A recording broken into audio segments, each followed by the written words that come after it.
സ്വാഗതം.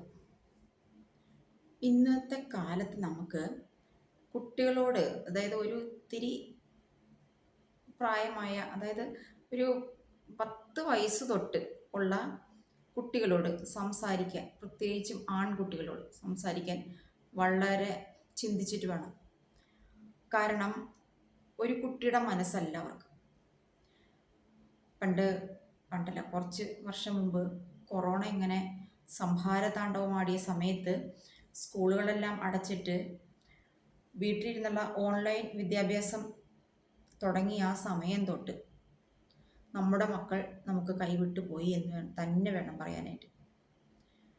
ഒരു ഫോൺ വിരലുകൊണ്ടൊന്ന് തൊട്ടാൽ അവരുദ്ദേശിക്കുന്നത് എന്തും അതിൽ വരും.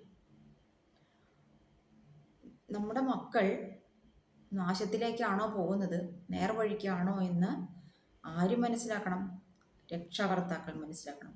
വേറെ ആർക്കും അതിൽ ഇടപെടാൻ പറ്റില്ല. സ്കൂളിൽ ചെന്നാൽ അധ്യാപകർ രാവിലെ 10 to 3:30, 4 അത്ര സമയത്തിനുള്ളിലേ കുട്ടികളെ കാണുന്നുള്ളൂ, അവരോട് ഇടപഴകുന്നുള്ളൂ. എങ്കിലും ഒരു ക്ലാസ്സിലെ അധ്യാപകൻ എന്ന് പറയുമ്പോൾ കുറഞ്ഞത് ഒരു 10-40 കുട്ടികളൊക്കെ ഉണ്ടാവും.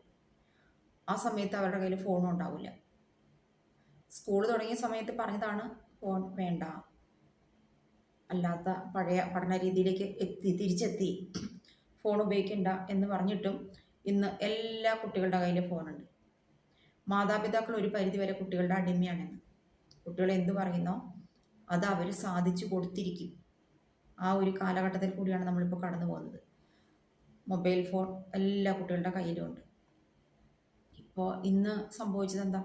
നമ്മൾ ഇന്ന് കേട്ടത് എന്താ? 16 വയസ്സായ ഒരു പെൺകുട്ടി 14 വയസ്സായ ആങ്ങളയിൽ നിന്നും ഗർഭം ധരിച്ചു. അച്ഛനും അമ്മയും പണിക്ക് പോകുന്നവരാവാം. സ്കൂൾ വിട്ടു വന്നാൽ വീട്ടിൽ ഈ കുട്ടികൾ തനിച്ചായിരിക്കാം. മൊബൈൽ ഫോൺ എടുക്കുന്നുണ്ട്. അപ്പോൾ ഇതിലെ ഓരോ കാഴ്ചകൾ അറിയാനുള്ള ഏറ്റവും വലിയൊരു ആകാംക്ഷയുള്ള, ഒരു ത്വരയുള്ള പ്രായമാണ് ഈ കൗമാരപ്രായം. അപ്പോൾ ഫോണിൽ ഇങ്ങനെ കണ്ടു.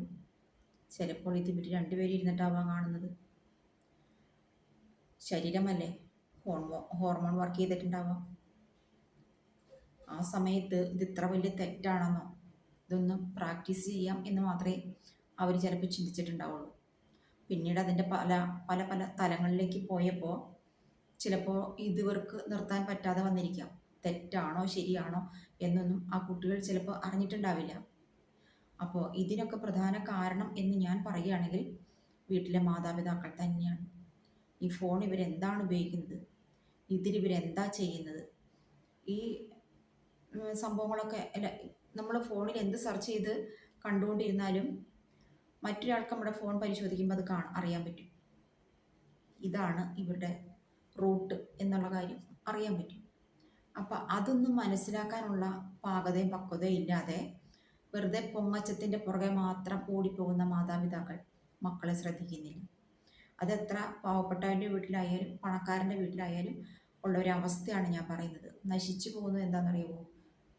നമ്മളുടെ വളർന്നു വരുന്ന ആ കുട്ടികളാണ്, നമ്മുടെ നാടാണ്. അമ്മയെ തലയ്ക്ക് വെട്ടി തല പിളർത്തി കൊന്നിരിക്കുന്നു.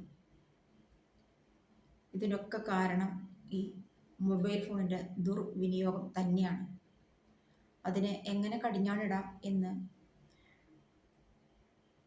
നമ്മൾ കുടുംബത്തിലുള്ളവർ തന്നെയാണ് ചിന്തിക്കേണ്ടത്. മക്കളെ അഴിച്ചു വിടരുത്.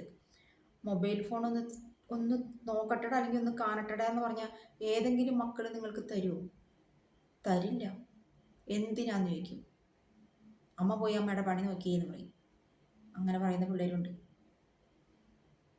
ഞാൻ കഴിഞ്ഞ വീഡിയോയിലൊക്കെ പറയുന്നതിൽ വളർത്തു ദോഷം, അതാണ് ഇതിൻ്റെയൊക്കെ മറുപടി. നമ്മുടെ മക്കൾ നമ്മുടെ പിടിയിൽ ഒതുങ്ങിയില്ല എങ്കിൽ നിങ്ങൾ അമ്പേ പരാജയമാണ് മക്കളെ വളർത്തുന്ന കാര്യത്തിൽ. തീർച്ചയായിട്ടും അവരുടെ മനസ്സെന്താണ്, അവരെന്താണ് ചിന്തിക്കുന്നത്, അവരുടെ ആവശ്യം എന്താണ്, ഇതൊക്കെ മനസ്സിലാക്കേണ്ടത് പേരൻസാണ്. കുട്ടികൾ വഴിതെറ്റിപ്പോയിട്ട് പിന്നെ പറഞ്ഞിട്ടൊന്നും കാര്യമില്ല. ശ്രദ്ധിക്കുക. ഇനിയും നമ്മുടെ കേരളം എന്ന് പറഞ്ഞാലേ വിദ്യാഭ്യാസത്തിലും മറ്റെന്ത് കാര്യത്തിലും മറ്റുള്ള സംസ്ഥാനങ്ങളിലെ ഒക്കെ മുകളിലാണ്. ഇപ്പോൾ ഈ വക കാര്യത്തിലും അങ്ങനെ തന്നെയായി വന്നുകൊണ്ടിരിക്കുക. മാറ്റം വരണം. നമ്മുടെ മക്കൾ, നമുക്ക് വീട്ടിലിപ്പോൾ ഒന്നോ രണ്ടോ കുട്ടികളെ ഉണ്ടാവുള്ളൂ. ആ കുട്ടികളെ നമുക്ക് നിയന്ത്രിക്കാൻ പറ്റിയില്ലെങ്കിൽ പിന്നെ ആർക്ക് പറ്റും?